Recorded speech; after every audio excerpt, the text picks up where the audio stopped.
Bonsoir à tous. Tout d'abord, on est très heureux d'être invité par la Cité de l'Architecture et on remercie particulièrement Francis Rambert pour cette invitation, qui a été l'occasion pour nous aussi de poser les choses et sur le papier pour vous l'expliquer ce soir. Donc c'est pas vraiment une conférence, c'est plutôt la présentation à la fois du contexte dans lequel on travaille et de notre démarche. Voilà. Donc l'agence, c'est 4 associés, donc vous avez ce soir. On a une vingtaine de collaborateurs à peu près. Et on a en parallèle une filiale qu'on a montée, on vous expliquera au fur et à mesure, qui s'appelle Execo et qui gère toute la partie économie de la construction et la direction de travaux, qui sont une dizaine de collaborateurs. Notre agence, elle s'est construite en plusieurs étapes. Jean-Manuel Puig et Guillaume Pujol, qui sont à ma droite, ont d'abord monté une première agence. Avec Charles, on en a monté une deuxième. On a partagé des locaux. Puis on a décidé de s'associer, de fusionner. On travaillait ensemble et c'était plus raisonnable de faire ça à 4. Voilà. Et c'est une agence qui s'est construite en faisant, tout simplement. Qui s'est construite aussi au travers de collaborations, notamment avec Jean Guervilly, qui nous a un peu appris la culture de l'exigence, et puis des grandes expériences avec OMA et XDGA sur plusieurs sujets. Et là, c'était plutôt la culture de la conception partagée, voilà, qu'on affectionne beaucoup. Très rapidement, on va vous parler un peu du contexte dans lequel on travaille, donc la métropole toulousaine et ses alentours. On est et on se, entre guillemets, revendique des architectes de région. Voilà, on travaille sur des projets à toute échelle. Voilà. Alors, la ville de Toulouse, enfin la métropole toulousaine, pour avoir une idée, c'est la même superficie que la ville de Paris. C'est une ville qui a une croissance, enfin une aire urbaine qui a une croissance très très importante, croissance démographique bien évidemment, très rapide. On peut le voir, on est aujourd'hui, enfin en 2015 on était à 1 300 000 personnes. Cette démographie, elle est liée à une forte attractivité du département Midi-Pyrénées, mais également de Toulouse. Et cette attractivité, elle est liée à beaucoup de choses. Elle est liée d'une part à la position géographique. Effectivement, Toulouse est au pied des Pyrénées, très proche de la Méditerranée, proche de l'océan. Alors cette position géographique à une époque a été plutôt un obstacle. Et aujourd'hui, les plaisirs que peuvent être de profiter de la Méditerranée, des Pyrénées et ainsi de suite, en fait un atout. Voilà. Et il y a un certain cadre de vie qui fait cette attractivité. Et puis une chose importante aussi, c'est l'économie. On a effectivement l'industrie Airbus qui fait de cette ville une ville très dynamique. Voilà, on a presque plus de 50 000 salariés à Toulouse, salariés d'Airbus. Airbus et sous-traitants. Et puis les étudiants aussi, un habitant sur 10 est étudiant, donc il y a aussi cette attractivité-là. Donc d'ici 2030, cette aire urbaine, elle va accueillir presque 300 000 personnes, c'est-à-dire 20 000 personnes par an. C'est l'équivalent de, pour vous, Gif-sur-Yvette, par exemple. Voilà. Donc, si on compare avec d'autres métropoles du sud de la France, donc Montpellier, Marseille, Bordeaux et Toulouse, on a une densité, par rapport à notre surface, une densité très très faible. Et donc ça génère un urbanisme qui s'est fait d'une part très très rapidement, qui est, on le pense, pas très planifié, et qui a été fait par opportunisme plus que par réflexion. Et donc on a une espèce d'urbanisme qu'on appelle localement un urbanisme raisonné, donc qui veut dire R+3 entre guillemets. Donc une densité assez faible et un étalement urbain très très important. Et puis on a pu voir aussi, je pense que c'est un peu partout pareil, c'est qu'on a des investissements publics territoriaux qui sont plutôt en diminution, un coût de la construction qui est un des plus bas en France, et une implication de plus en plus forte du privé dans l'aménagement urbain. Donc on se retrouve dans une espèce de contexte de la commande dans lequel on s'inscrit, ou en tout cas on tente de s'inscrire. Voilà, ce contexte que vient de décrire Olivier,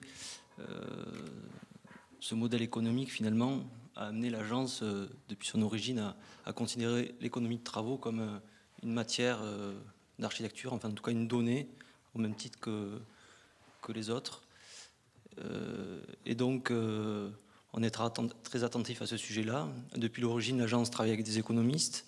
Depuis 5 ans, comme vient de le dire Olivier, on a créé une filiale, Execo, avec 2 associés, Sébastien Lalanne, économiste, et Alex Chevalier, directeur de travaux, ingénieur de la construction. D'autre part, on est très attentif aussi à s'investir dans le projet jusqu'à sa réalisation. On travaille exclusivement en mission complète. Ça, on y tient vraiment, puisqu'on souhaite garder la maîtrise du sujet jusqu'à sa livraison. Donc, pour répondre à ce modèle économique, on cherche à avoir finalement une économie de moyens en utilisant des matériaux simples, à être efficaces.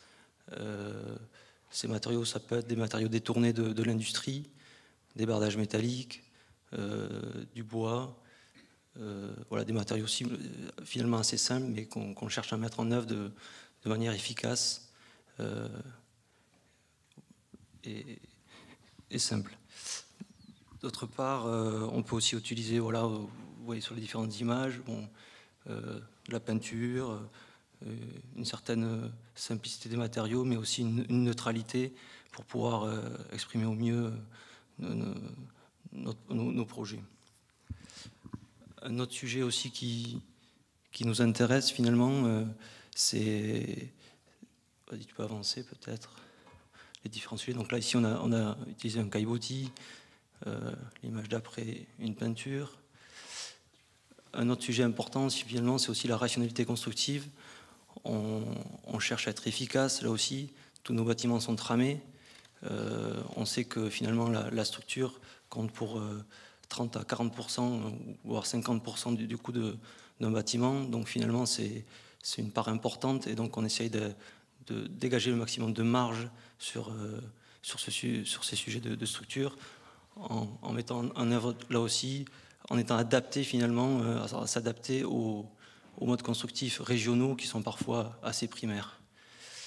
Un autre sujet aussi, c'est on s'intéresse à travailler des objets en série, c'est-à-dire à être répétitif pour être développé finalement avec les industriels des produits simples, mais en les répétant, on arrive finalement à optimiser, à gagner du temps, mais aussi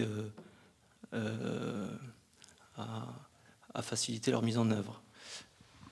Un autre axe de développement, c'est aussi la préfabrication, qui là aussi permet d'affiner en usine la mise en œuvre des produits, mais aussi d'assurer une efficacité sur le chantier et donc un gain de temps, voire d'argent.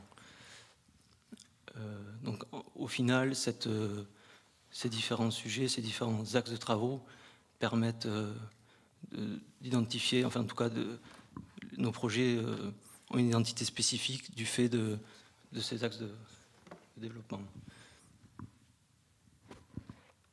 Alors, pour poursuivre, la rationalité constructive et la maîtrise de l'économie, ça nous permet de générer des marges que l'on va réinvestir dans le projet.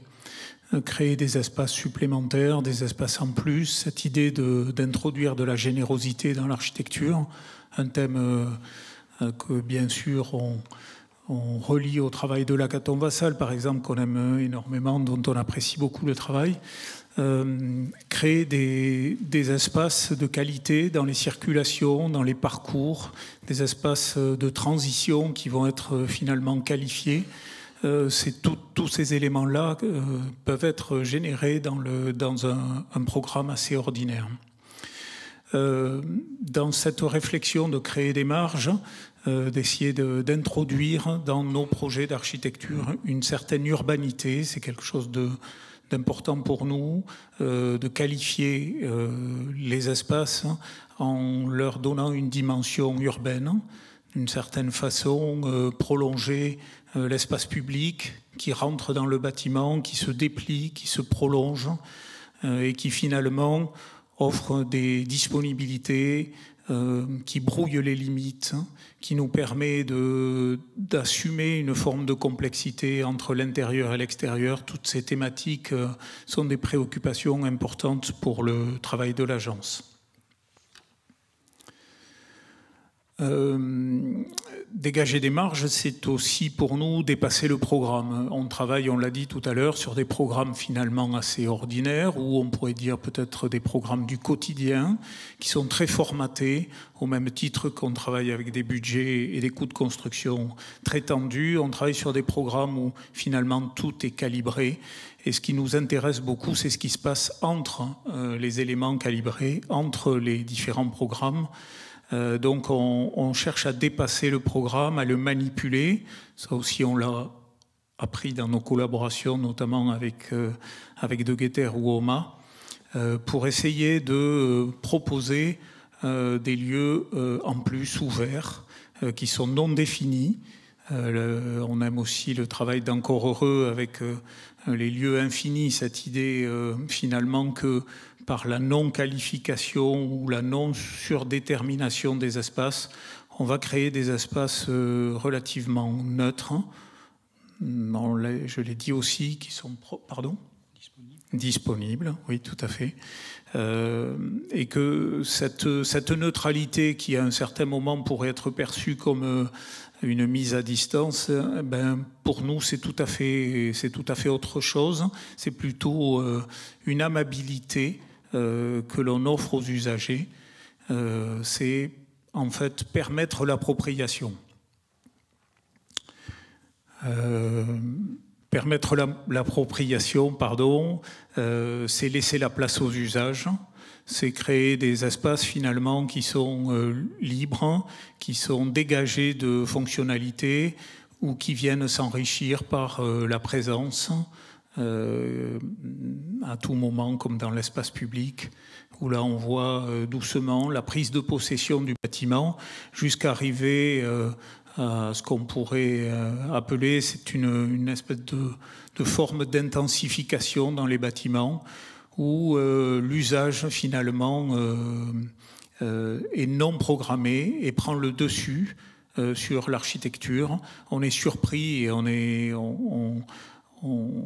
très comment dire, très heureux quand finalement le bâtiment et ses usages dépassent ce qu'on avait totalement programmé, pour arriver au point où finalement l'architecture s'efface et disparaît pour laisser la place à la manifestation en particulier. Voilà.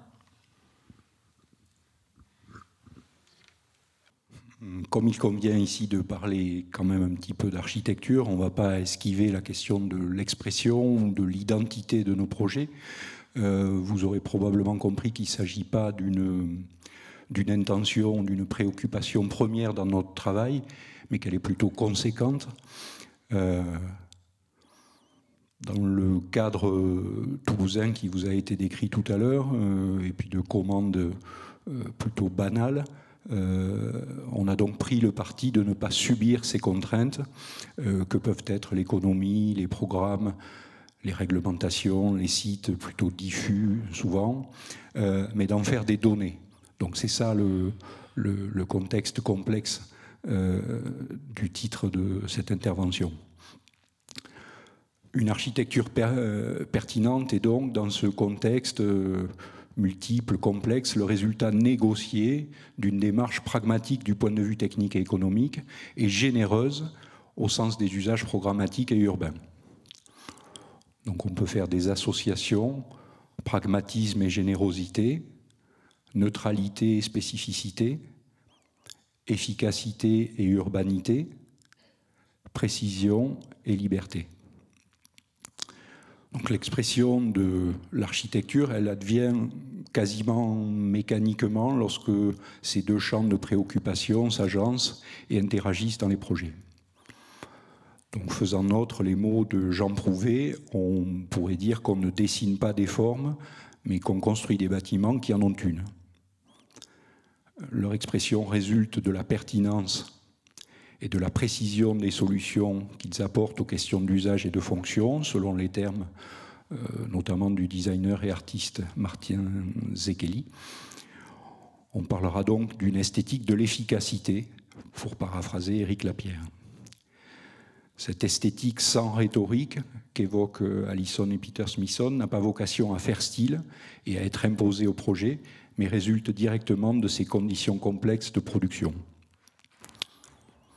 Il s'agit donc d'être autant que possible juste, direct et neutre pour établir en creux les conditions de disponibilité et d'utilité maximale du projet. Les quelques projets récents que nous allons vous présenter maintenant n'ont donc pas vraiment de parenté stylistique, mais nous pensons toutefois qu'ils témoignent d'une contextualité réaliste.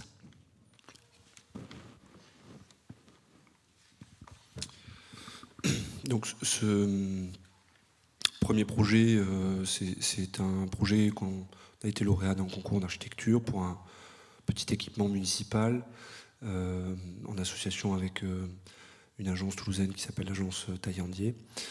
C'est un programme assez simple, hein. C'était un équipement qui était déjà un équipement sportif, culturel et associatif avec un petit cinéma. Et l'idée, c'était d'en faire une extension. Donc on est vraiment en zone périurbaine de Toulouse, on est à 25 km du centre-ville, dans ce qu'on appelle l'Ouest toulousain, donc c'est très proche de l'industrie d'Airbus. C'est un petit village dortoir en fait. Ce village, il est traversé par une grande départementale. Cette départementale, le projet, enfin en tout cas le site du projet se situe à la sortie du village, dans une zone bien évidemment diffuse, avec des concessions, des petites opérations de promotion. Voilà, donc un environnement assez lâche. Et quelques programmes médiocres immobiliers. Et donc, il fallait s'appuyer sur ce bâtiment existant qui était construit, je crois, dans les années 80, qui était une petite salle de cinéma, un petit gymnase avec un espace d'échauffement. Voilà, ce bâtiment-là, il avait peu de visibilité vis-à-vis de la départementale. Et donc, s'est posé la question comment on pouvait repositionner ce complexe dans la ville alors qu'il était à la sortie du village. Voilà. Donc le programme, c'était 2 petites salles de cinéma supplémentaires, une salle polyvalente et une salle des fêtes, et une salle de spectacle. Donc là, on voit le bâtiment existant, on a créé une enveloppe un peu générale. Bon, je passe assez vite. Non, ce qui est important de dire, c'est que ce petit concours, donc cette petite municipalité, ils avaient un petit budget, enfin en tout cas un budget très limité, évidemment des délais très très courts. Il fallait faire ça avant les élections, bien évidemment. Voilà, donc il fallait penser ce programme comme un ensemble. Ça, en tout cas, c'était notre idée, et absorber le bâtiment existant pour qu'il y ait de la cohérence, voilà. Et puis cet objectif dont j'ai parlé tout à l'heure, c'est-à-dire se rapprocher de la route départementale. On l'a travaillé, ce bâtiment, avec une enveloppe un peu générale qui reprend la volumétrie des bâtiments existants. Donc c'est globalement une volumétrie assez simple, avec une matérialité qui tente de jouer avec les archétypes des bâtiments qu'on peut avoir autour, des hangars, tous ces bâtiments un peu industriels. Voilà. On a cette enveloppe qui est relativement fermée parce que les programmes qui sont à l'intérieur sont des programmes qui sont relativement fermés, à savoir les gymnases, les cinémas et ainsi de suite. Donc d'un côté, il est bordé par la départementale, on essaye de créer un accès. L'autre côté, il est bordé par un grand parking. Voilà, donc on le positionne un peu comme en analogie des centres commerciaux. On tente de réinterpréter en tout cas ça. Voilà. Donc depuis la ville et le parking, on accède à ce bâtiment par un grand vide intérieur. Voilà, on a défini cet espace-là comme un espace de dilatation de l'espace public. L'idée, c'est qu'on puisse raccrocher la ville, raccrocher le parking, y accéder en voiture, y accéder de manière piétonne. Voilà, et le raccrocher surtout à son contexte. Donc c'est un vide, il a une forme d'urbanité, c'est comme une espèce de place de village. Bon, et depuis ce lieu-là, on accède à l'ensemble des programmes. La salle des fêtes, la salle de spectacle, la salle de sport ou le cinéma. Donc cet espace-là, ce vide, en fait, c'est aussi, on parlait tout à l'heure de marge, c'est peut-être aussi des éléments du programme qu'on a sortis, à savoir les vestibules qu'il peut y avoir dans certaines parties du bâtiment, qu'on a intégré là-dedans. Donc c'est un lieu qui devient un lieu de rencontre, il est couvert par une grande couverture. Voilà, donc c'est un lieu qui... comment dire ? C'est un lieu en plus, en fait. Voilà. C'était pas prévu dans le programme. Il peut être à la fois utilisé pour des programmes, par les programmes qui sont à l'intérieur, mais aussi par des nouveaux programmes qu'on n'avait pas prévus.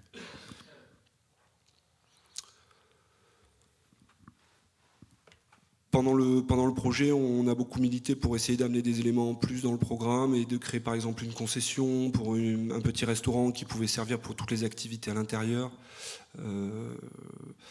Voilà, pour essayer de densifier un peu aussi ce projet.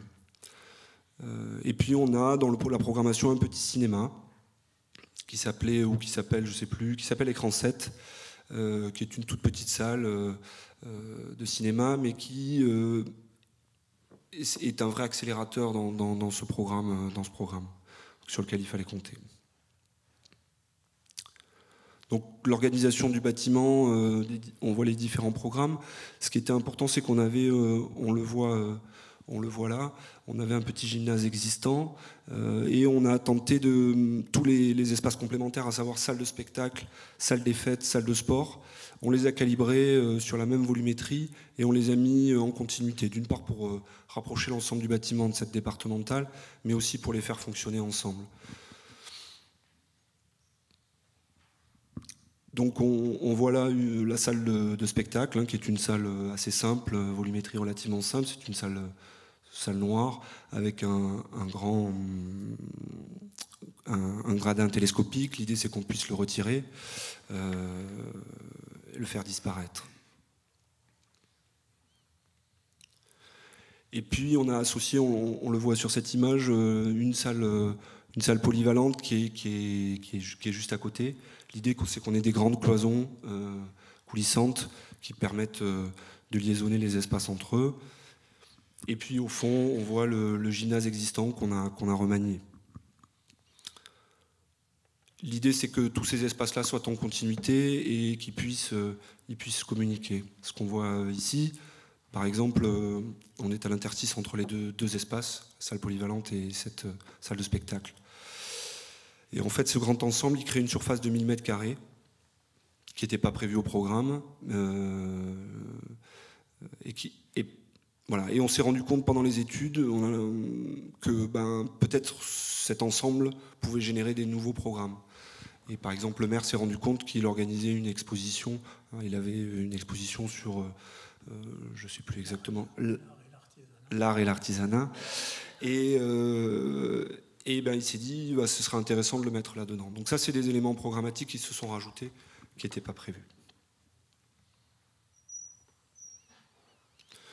Donc, ce qu'on peut dire aujourd'hui, c'est que pour le même prix, on a respecté le budget, on a respecté évidemment le planning, pour le même prix, il a un mini par des expositions, en tout cas la commune.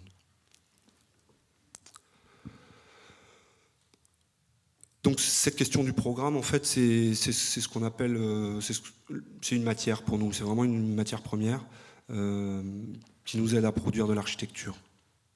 En la manipulant, la sublimant, en l'amenant plus loin, elle nous permet de générer ces fameuses marges. Voilà. Et donc ce bâtiment, aujourd'hui, on considère que c'est vraiment un bâtiment outil, c'est ce qu'on pourrait appeler ça un couteau suisse. La mairie, elle peut s'en servir pour tout, en tout cas la commune, pardon. Alors, je vais me permettre de raconter une petite anecdote sur ce bâtiment, même si ce n'est pas vraiment moi qui l'ai réalisé, mais je trouve que c'est une anecdote intéressante. c'est que pendant le chantier, le maire est venu voir mon associé Jean-Manuel Puig et lui a dit je vais perdre les élections à cause de vous. Alors Jean-Manuel lui a dit ah bon le bâtiment qu'on est en train de faire, tout le monde me demande mais qu'est-ce qu'on va mettre en façade? Et le maire savait bien que le bâtiment était terminé. Voilà, donc les gens l'appelaient la boîte de conserve. Et donc il a fallu expliquer au maître d'ouvrage, notamment au maire, que c'était au fur et à mesure, dans l'usage, que les gens allaient s'approprier ce bâtiment-là, et pas forcément par rapport à des questions esthétiques. Voilà. Ce qu'oublie de dire Olivier, c'est que le maire a été réélu pour la 5e fois consécutive. Alors, on a choisi de vous parler de notre projet qui est assez proche, donc qui a une continuité assez évidente en termes de programmation, qui est à Albi, la salle des fêtes de Prat-Gros-Salle. C'est un projet qu'on a réalisé avec l'agence Encore Heureux, une collaboration extrêmement fructueuse et très agréable. Donc ce bâtiment est en fait une démolition-reconstruction d'une salle des fêtes existante dans un site de loisirs très paysager au bord du Tarn, de l'autre côté de la rive par rapport au centre d'Albi, patrimoine mondial de l'UNESCO, vous reconnaissez Sainte-Cécile, donc un site assez extraordinaire. Avec une problématique là aussi très forte, réaliser ce bâtiment en moins de 10 mois, la construction, et en moins d'1 an, les études. Donc on a relevé le challenge, mais comme vous l'avez compris et comme on a beaucoup insisté précédemment, pour nous qui nous considérons comme des constructeurs, architectes constructeurs, et la question de la technique, la question de la structure, toutes ces questions-là, elles rentrent en jeu très tôt dans le projet. Et pour réaliser l'objectif qui était de tenir ces délais, on a décidé de travailler en structure bois, préfabrication, des ensembles préfabriqués en lames de Kerto qui vont faire pratiquement un matériau unique à l'intérieur du bâtiment. On a eu la chance de travailler avec des équipes de charpentiers, une association de Scope. La mairie a pris le risque et nous a suivis dans l'idée de retenir ces gens extrêmement motivés pour tenir des délais complètement fous. Donc le bâtiment est entièrement préfabriqué en bois. Et ça va être transparent et lisible à la fois dans la qualité intérieure mais extérieure aussi du bâtiment. On a beaucoup regardé le travail de Jean Prouvé, Guillaume le citait tout à l'heure. C'est vrai que on aimerait être capable de faire des bâtiments dont la mise en œuvre est tellement simple et lisible qu'elle en définit aussi une certaine forme d'esthétique, de modestie, mais aussi d'évidence. Donc là, on peut lire des panneaux préfabriqués qui sont arrivés totalement montés, que ce soit le bardage, qui fait référence au séchoir à tabac que l'on retrouve dans la campagne du Tarn, ou alors ces grands murs en béton coulés en fond de moule avec des galets du Tarn. Là, on ancre le terrain dans son territoire et dans son site, puisqu'on est positionné sur une ancienne gravière. Le bâtiment et sa morphologie est assez simple. Le programme nous demandait une salle de 1000 m². Tout à l'heure, on a vu qu'à Plaisance, on était sur l'ensemble aussi sur un enchaînement de 1000 m². Donc ce type de programme correspond très bien à ce type de commune. Donc 1000 m² qui devaient être suffisamment modulables pour pouvoir accueillir différents types de programmes, un petit mariage, un grand congrès, un concert, une manifestation culturelle ou associative, donc différentes échelles. Et on a fait le choix, vous verrez, de la modularité. Associé à cette salle, ce qui nous paraît tout à fait indispensable, on est venu travailler une grande rue technique intérieure qui permet de desservir chacune des parties de la salle pour les faire fonctionner de façon indépendante, qui permet aussi de desservir depuis toutes les fonctions services. La salle donc se découpe en 3 parties. On a poussé un peu plus loin la modularité, 3 parties égales qui permettent de faire une petite salle pour une manifestation de petite envergure, une salle moyenne ou une très grande salle de 1000 m². la lecture de la construction à l'intérieur donne une ambiance assez douce, chaleureuse, suffisamment neutre pour laisser la place à l'appropriation de différents types en lumière naturelle ou la boîte noire pour un concert. Donc cette disponibilité de l'architecture est pour nous totalement essentielle dans ce type de programme et d'équipement. Le hall, qui est l'interface entre l'espace public et la salle, a été pensé comme un espace très qualitatif, en lumière naturelle, en double hauteur, etc. Mais aussi comme un espace pouvant être un espace supplémentaire pour différents types d'appropriation ou de manifestations, ces fameux espaces non programmés, ces programmes finalement en plus qu'on peut venir glisser. Donc on a travaillé sur certains dispositifs, dont notamment la suspension des éléments de vestiaire de manière à pouvoir libérer complètement l'espace et offrir une salle supplémentaire. Ce hall étant, je l'ai dit, en interface avec l'espace public, on a un travail comme ça de continuité progressive de l'intérieur vers l'extérieur et la possibilité aussi d'utiliser le parvis comme lui-même aussi un espace d'appropriation en connexion avec le hall. Donc ce bâtiment qui se lie de façon très simple, dont on identifie sa fonctionnalité, a été aussi pensé dans différentes échelles par rapport à un environnement large, mais aussi un environnement immédiat avec le rapport d'échelle de la petite coursive.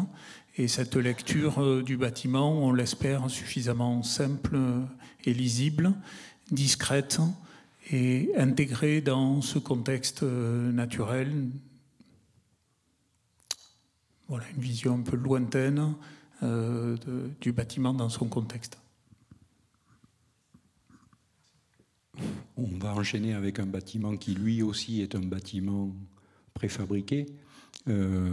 Francis Rambert en a parlé tout à l'heure. Il s'agit d'une résidence sociale qu'on a réalisée dans les quartiers nord de Toulouse, une zone assez d'un urbanisme diffus et assez hétérogène.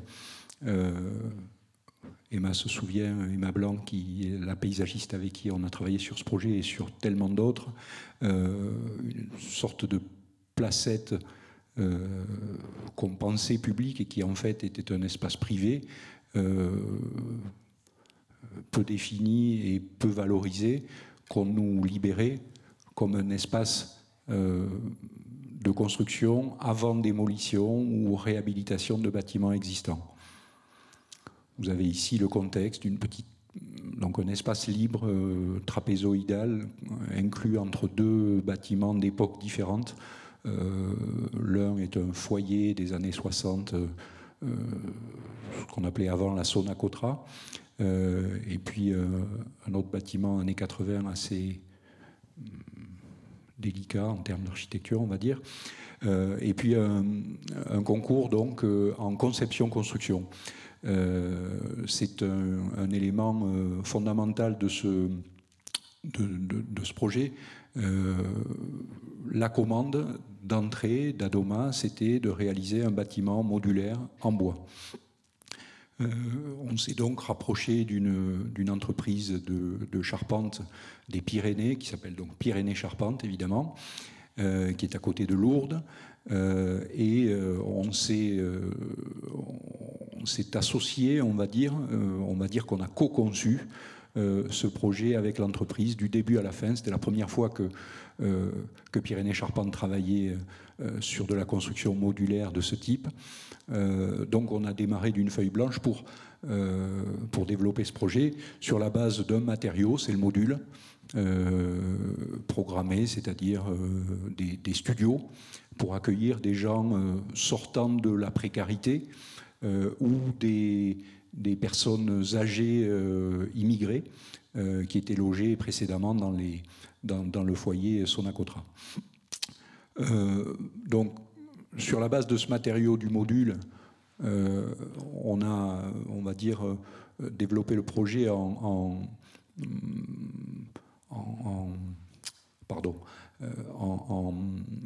essayant d'organiser au mieux sur une parcelle qui était très limitée en taille les vues et les interstices qu'on pourrait coloniser ensuite pour créer des espaces communs. Et au-delà de ça, qui est allé assez vite, on a mis au point le projet avec l'entreprise Pyrénées Charpentes. Donc là, vous avez quelques détails d'exécution qu'on a conçus avec l'entreprise. Et puis, on a commencé à produire les premiers modules dans un hangar que l'entreprise avait construit exprès pour ce projet. Donc un premier module, l'ensemble des 3 premiers modules réalisés, dont à gauche le module témoin qui nous a permis de caler tous les détails avec l'entreprise, mais aussi avec le maître d'ouvrage. Et un module terminé, porte d'entrée posée, fermée à clé, transportée sur un camion et assemblée, on va le voir juste après. Ce module, il est ensuite évidemment aménagé par chaque utilisateur.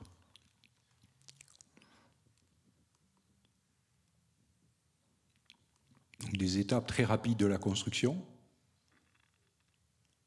C'est à peine plus rapide que la réalité. On a mis 3 semaines pour monter tous les modules. Après, ça a été un peu plus long pour les finitions. Mais un projet donc relativement répétitif. On s'appuie sur l'expression que peut avoir le module en bois, mais avec sans forcer sur cette expression. Un bâtiment dont la matérialité qui est la même que celle du bâtiment que vous a présenté Olivier tout à l'heure, c'est-à-dire un bardage en aluminium, interagit avec le site, on pense, d'une manière assez douce. Les espaces publics, en tout cas communs, mis au point avec Emma.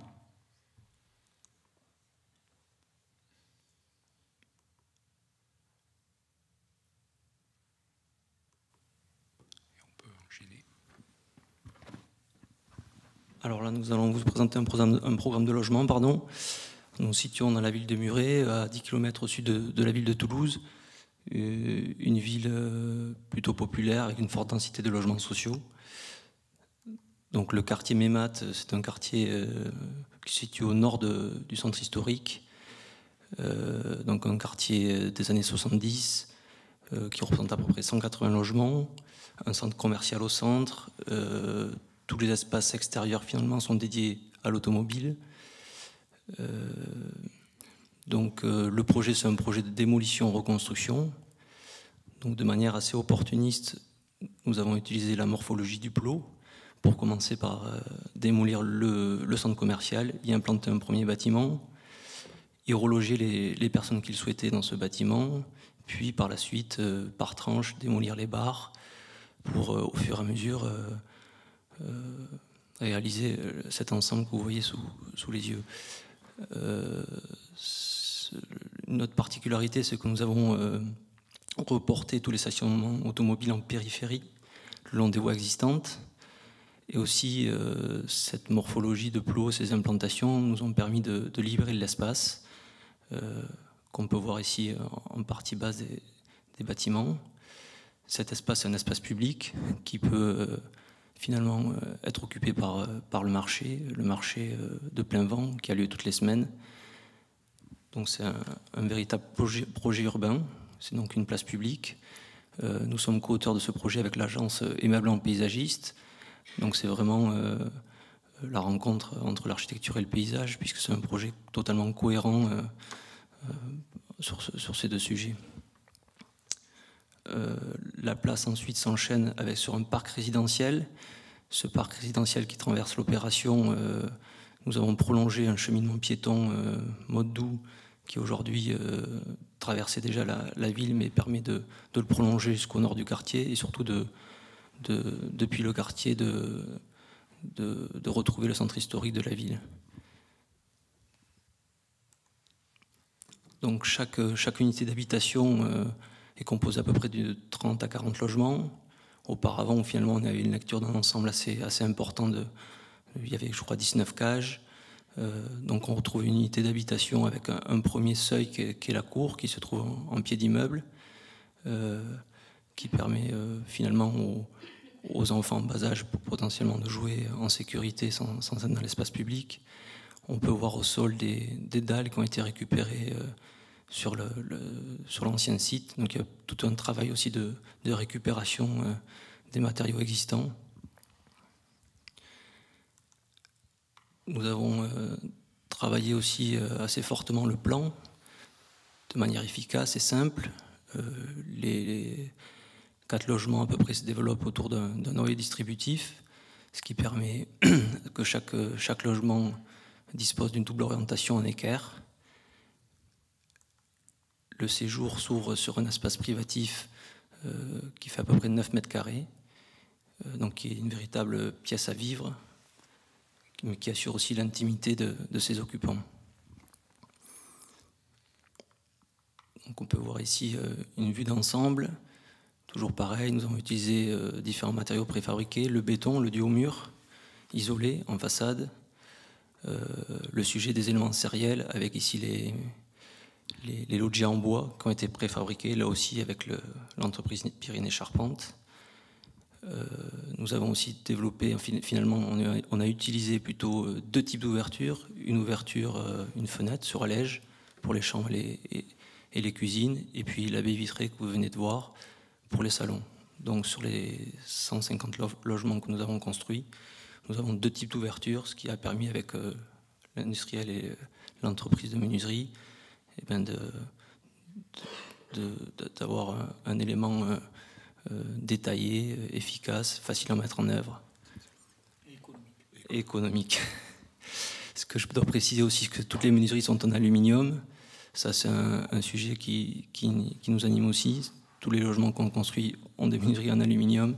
C'est un élément important pour nous, puisque c'est le rapport à l'extérieur, l'épaisseur des menuiseries.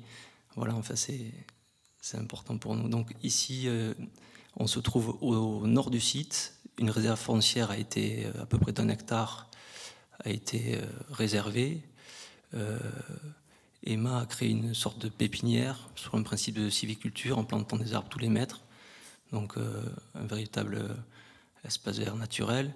Enfin, pas vraiment naturel, mais un véritable espace vert. Et puis par la suite, donc on n'a que des logements locatifs, sociaux, sur cette première partie. Et puis la mairie et le bailleur Promologie ont décidé d'apporter un peu de mixité en créant 2 plots de logements d'accession sociale.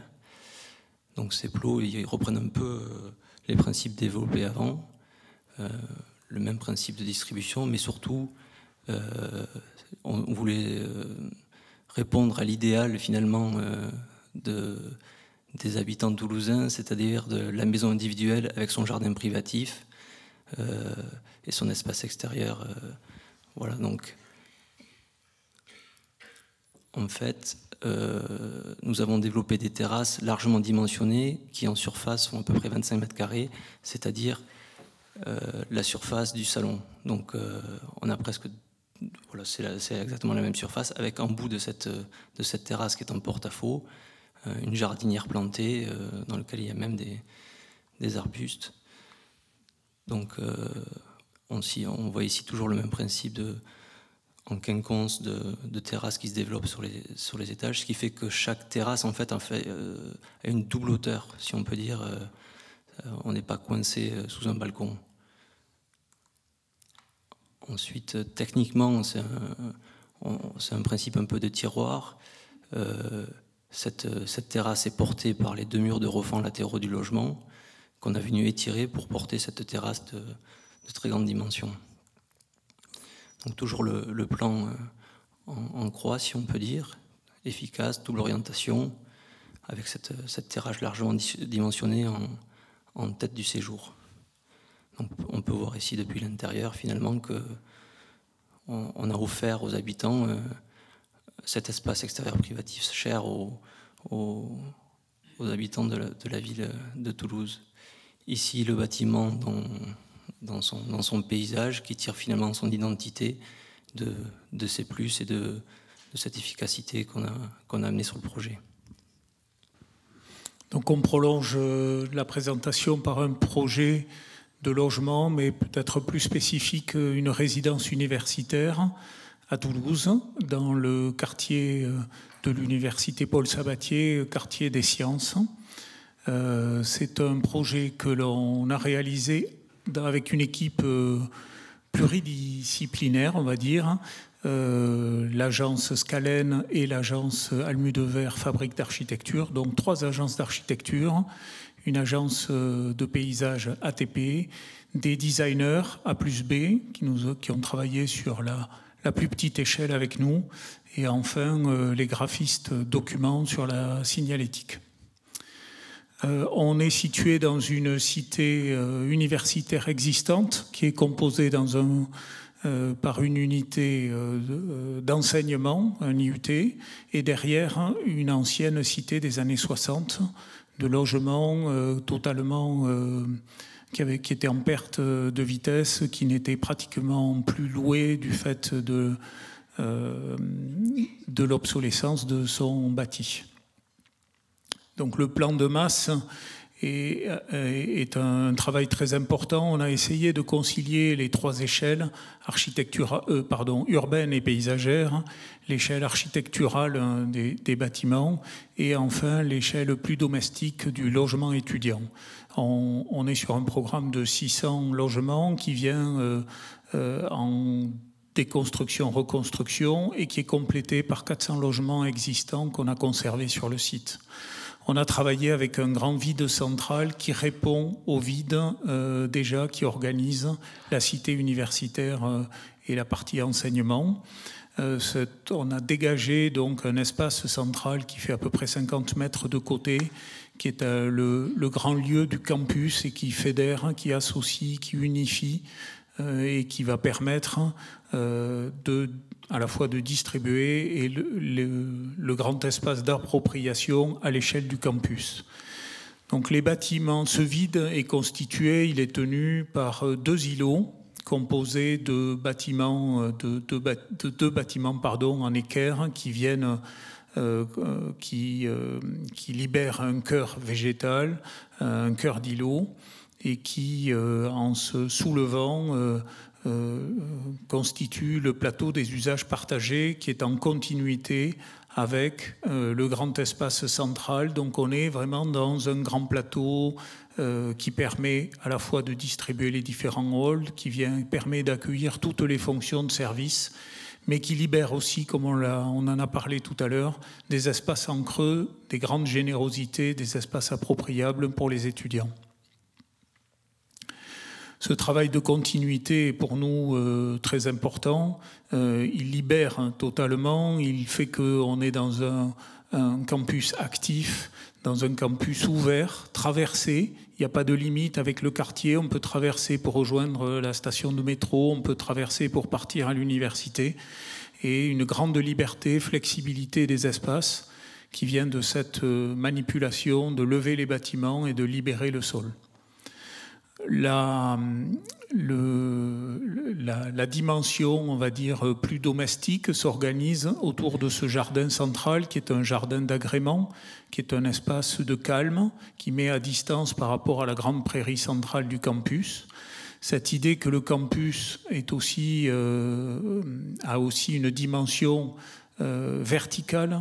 On a parlé tout à l'heure de faire rentrer l'urbanité dans les bâtiments, d'arriver à faire monter le campus à travers les coursives à l'intérieur du bâtiment. Donc on est toujours dans une continuité d'espace, de vision, continuité d'ambiance lumineuse qui fait que finalement on enchaîne les différentes échelles avec les mêmes préoccupations. Pour rentrer enfin dans le logement étudiant, on a fait un gros travail à la fois d'analyse sur ce qui existe aujourd'hui dans les propositions du logement étudiant, écouter les étudiants pour comprendre leurs demandes. Et avec donc l'équipe A+B, vous l'avez compris, on a essayé de remettre en question qu'est-ce que c'est un logement étudiant, qu'est-ce qu'on peut attendre aujourd'hui d'un logement. Et la conclusion, c'est que plutôt que de faire un petit logement miniature, une maison de poupée avec un petit bureau, un petit coin de nuit, un petit coin jour, une petite salle de bain, une petite cuisine. On a plutôt travaillé l'esprit d'un loft, d'un espace ouvert, commun, avec un dispositif mobilier qui est réversible, qui fait que, là vous le voyez par exemple, on peut très bien passer du bureau à l'espace de cuisine en déplaçant simplement un curseur, et qui fait que chaque étudiant, qui est unique, que ce soit une première année en prépa de médecine ou que ce soit une dernière année de thèse, que ce soit un étudiant sud-américain qui vit tout le temps ou celui qui rentre tous les week-ends chez ses parents, il peut s'approprier à sa façon cet espace. L'espace nuit est lui-même aussi réversible. On passe du salon à la chambre en déplaçant simplement le petit coussin et en permettant cette appropriation par l'étudiant. C'est très important parce que ce dispositif, finalement, on l'a travaillé à l'échelle intime de la chambre, on l'a travaillé à l'échelle du bâtiment et de ses espaces de distribution en plus, et on l'a travaillé à la grande échelle du campus universitaire. Alors, je veux donc là vous parler d'une autre opération, un programme vraiment très différent par rapport soit au programme culturel, au programme de logement. Là, on est sur une opération de bureau en blanc. C'est une opération qui a démarré par un concours privé lancé par une foncière qui s'appelle Covivio, dans un quartier qui est un quartier très proche du centre-ville, qui est en fait l'ancien quartier des casernes militaires, et qui a subi, enfin en tout cas dans les années 80, a beaucoup évolué et a dû absorber l'arrivée de tout un tas d'équipements, d'écoles, de logements. Et donc aujourd'hui, on a un tissu très très hétérogène, voilà, dans lequel il fallait inscrire un bâtiment de bureau.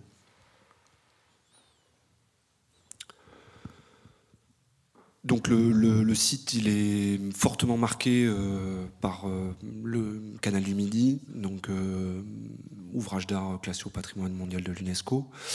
Le canal du Midi dans Toulouse, c'est un axe très très fort, un espèce de corridor végétal, voilà, et qui caractérise un peu tous les bâtiments qui le bordent. Le maître d'ouvrage Covivio, qui faisait sa première opération à Toulouse, nous avait fixé des objectifs. On a fixé avec lui des objectifs. En fait, le terrain était une dent creuse qui appartenait à Enedis. Voilà, donc on a eu l'occasion de réfléchir sur cette dent creuse, sur les questions d'alignement sur le canal du Midi et sur l'organisation du programme. Donc les objectifs qu'on s'est fixés, le maître d'ouvrage il voulait créer une vraie adresse le long du canal du Midi, une adresse à la fois entre guillemets pour lui, c'est-à-dire imprimer un peu la ville de Toulouse, enfin, montrer qu'il arrivait, voilà, et bâtir une architecture, c'était leur souhait, une architecture rigoureuse, une architecture qui se voulait être généreuse, et un bâtiment qui puisse avoir l'identité d'un bâtiment institutionnel, durable et intemporel. Ça, c'est vraiment les éléments qu'ils nous avaient demandé. Donc nous, un des éléments forts aussi, c'est qu'on s'est posé la question de ce bâtiment, comment l'ancrer dans son environnement. C'était aussi comment le programme pouvait s'imprégner de ce contexte. Comme on en a parlé au début, on est obligé de manipuler le programme pour obtenir une certaine efficacité qui va nous permettre ensuite de développer d'autres choses. Donc là, on est sur un plan, c'est des circulations verticales avec 2 tripodes qui distribuent des petits lots de 300 mètres carrés. Donc c'est vraiment la dimension des lots adaptée au marché toulousain. Donc on est vraiment dans un produit, 3 tripodes, et on a dédoublé ça, donc on a un plan en H.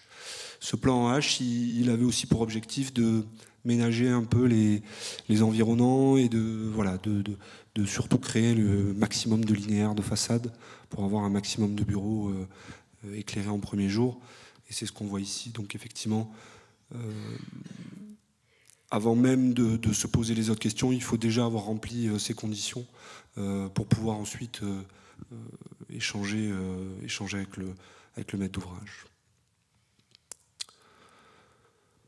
Donc comme on le voit, sur l'ensemble des niveaux, on essaye systématiquement de faire entrer l'environnement dans le bureau. Et donc la question de l'environnement, c'est un bâtiment qui s'intègre parce que l'environnement rentre à l'intérieur. Voilà. Il y avait cette idée que l'utilisateur devait avoir une relation étroite avec cet environnement, et que c'était pour nous le moyen de contextualiser le bâtiment. Et ensuite, à partir de là, une fois qu'on avait mis en place ce plan type, on avait à travailler un rez-de-chaussée avec tous les espaces collectifs, les espaces un peu plus particuliers, à savoir les restaurants, cafétérias, les locaux vélos et ainsi de suite. Donc on a un socle un peu plus dense qui joue des limites avec l'environnement et qui permet d'avoir ce plan au-dessus un peu plus libre. Et ce qui est important de dire, c'est qu'en fait, on a décidé, parce qu'une des questions importantes, c'est qu'au bord de ce canal du Midi, on a une voie rapide, entre guillemets, une voie urbaine, et on avait une problématique par rapport au parvis de ce bâtiment. Effectivement, un bâtiment qui se voulait être institutionnel devait avoir un parvis. Comment aller chercher les gens depuis le canal du Midi, depuis le métro, et les amener au cœur du programme. Donc on a développé un espace qui prend plusieurs formes, un escalier monumental qui vient chercher les gens au bord du canal du Midi, qui prend la forme d'un escalier monumental, de patios, d'espaces appropriables, d'un grand hall qui permet d'accéder aux différents halls d'accès. Voilà. Et cet espace, on a encore travaillé avec Emma Blanc, qui est arrivé un peu tard sur le projet, qui nous a dit il faut absolument que le végétal vienne dans ces espaces-là. Donc elle a proposé que le végétal colonise littéralement le projet, avec une végétation indigène, en tout cas qui aurait pu pousser là toute seule. Voilà. Et donc on a cette végétation qui accompagne l'utilisateur dans le programme. Donc l'objectif, c'était que ce socle il soit en interface avec les espaces publics, il gère tous les accès, ça soit l'élément que l'utilisateur occupe, et puis ensuite on rentre sur des niveaux beaucoup plus classiques de bureaux, avec une façade qui est beaucoup plus tramée, beaucoup plus répétitive. Voilà, on n'a pas raconté l'histoire d'un bâtiment, le bâtiment il raconte ce qu'il est, son programme. Merci. Pour conclure, on va vous présenter un dernier immeuble qui est lui aussi un immeuble de bureau, qui a été conçu à peu près en même temps que le projet précédent, mais dans un contexte assez différent, c'est-à-dire l'ouest toulousain, proche des installations aéroportuaires et des usines, notamment d'Airbus.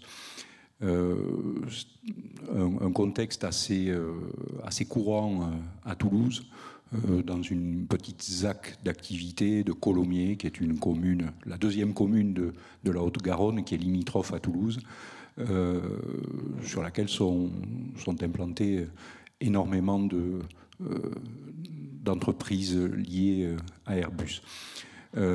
Donc un contexte beaucoup moins urbain que le projet précédent, mais avec un programme relativement proche, c'est-à-dire 15 000 mètres carrés de bureaux, en blanc dans un premier temps, à disposer sur une parcelle relativement étroite, proche d'une rocade bordant Toulouse. Ce programme, presque qui tenait probablement pas sur plus d'un A4, c'est à peu près le programme classique d'un immeuble de bureau, c'est-à-dire de la divisibilité, ce qu'a évoqué tout à l'heure Olivier, 300 mètres carrés par plateau, une capacité à faire tout et son contraire, c'est-à-dire 20 ou 30 petites entreprises dans 300 mètres carrés chacune, ou peut-être un siège social, ce qui est advenu de ce bâtiment au final. Et pas grand-chose d'autre, à part des faux plafonds, 2,70 m sous ceci, un faux plancher et pas grand-chose d'autre. Mais c'est un programme qui a été manipulé, qui a été mal axé par énormément d'architectes et qui a donné évidemment des exemples qu'on connaît tous depuis après-guerre, on va dire. Les grandes agences d'architecture américaines notamment ont développé le type, on va dire. Et pour nous, il est apparu important finalement de s'appuyer sur cet héritage-là et de ne faire pratiquement que de le manipuler. On a fait ça notamment avec Sylvie Bouet, qui est dans la salle, avec sa fille. Et bon, voilà, je la remercie pour ça. Non, sa fille était un peu jeune pour travailler dessus, par contre. Le prochain, peut-être. Donc voilà, une série de manipulations qui ont permis d'aboutir à un plan qui est assez particulier et en même temps très simple, un plan extrêmement tramé, composé de bandes. Ces bandes font 6,75 m de large, ça représente une épaisseur de bureau en premier jour et une circulation. Ces bandes s'agencent parallèlement les unes aux autres, se décalent et génèrent un plan avec des redans successifs que vous pouvez trouver ici. 3 noyaux qui permettent de desservir à chaque fois 2 plateaux. Et ce plan-là, il est manipulé dans la hauteur pour donner à voir notamment une proue. Le programme du concours au départ souhaitait que soit réalisé un phare à cet endroit-là, mais un phare à R+6, c'est pas évident, compte tenu des 15 000 m² qu'il fallait construire. Donc effectivement, une sorte de manipulation qui permet d'étirer le bâtiment au maximum et de le donner à lire comme quelque chose d'assez élancé, alors que en réalité, il est assez épais, on va dire.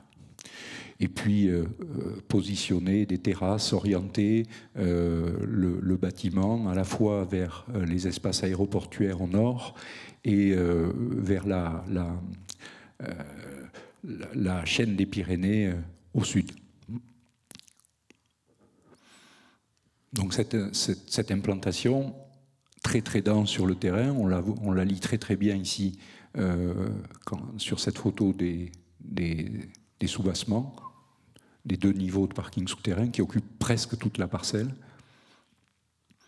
Et ensuite le développement d'une structure, on l'a évoqué tout à l'heure, une structure extrêmement rationnelle, tout à fait banale en même temps, hein, de poteaux, poutres, planchers, béton, le plus possible préfabriqué pour aller vite comme d'habitude. Le planning était serré et le budget aussi, pour aboutir à un bâtiment assez surprenant, on trouve. On l'a même trouvé, nous, surprenant en le découvrant au fur et à mesure. C'est-à-dire que c'est l'agencement de bandes qui fabrique une unité, mais une unité extrêmement changeante en fonction du point de vue depuis lequel on le perçoit. Une présence forte et en même temps étonnante de notre point de vue. Une écriture architecturale qui fait quasiment littéralement référence à une histoire de la construction des immeubles de bureaux, un mur rideau extrêmement simple qui fait disparaître le percement et des pignons, on va dire, en aluminium extrêmement neutres et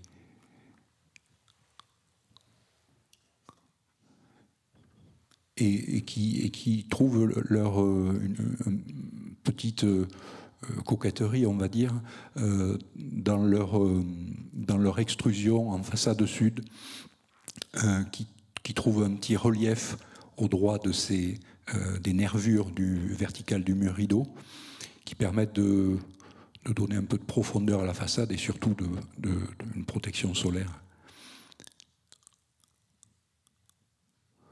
Donc ces volumes s'agencent de telle sorte qu'au rez-de-chaussée, on trouve des entrées qualifiées, des parvis,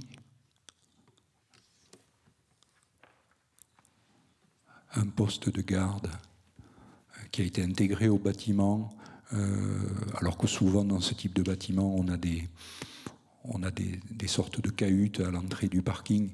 On a trouvé le moyen de l'intégrer, d'en faire une sorte de pavillon extrêmement ouvert sur l'extérieur, avec tous les systèmes de sécurité.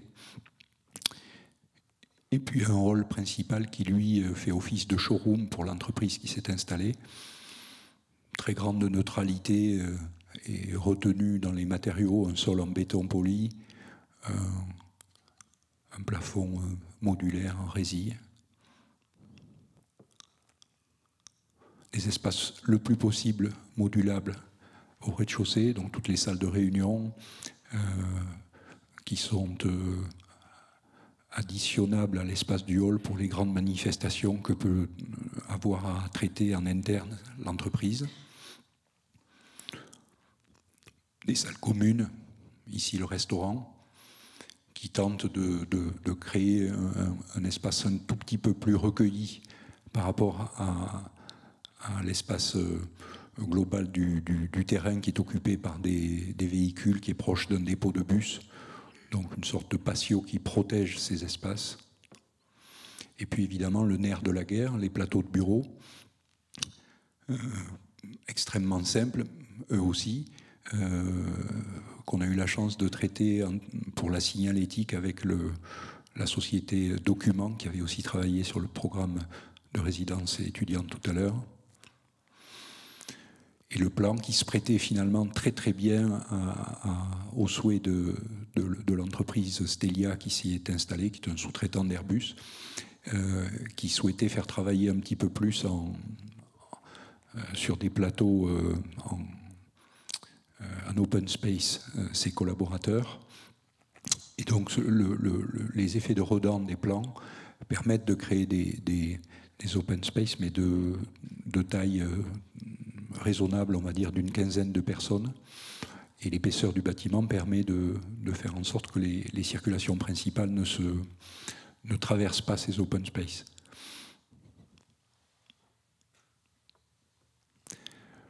Voilà, donc un bâtiment très très simple avec Philippe Ruot en train de piloter le drone au premier plan. Merci à tous, merci à Philippe, merci à Emma, merci à Sylvie qui sont ici et merci à Alexandra aussi bien sûr, sans qui cette projection n'aurait pas existé. On est à votre disposition si vous avez des questions.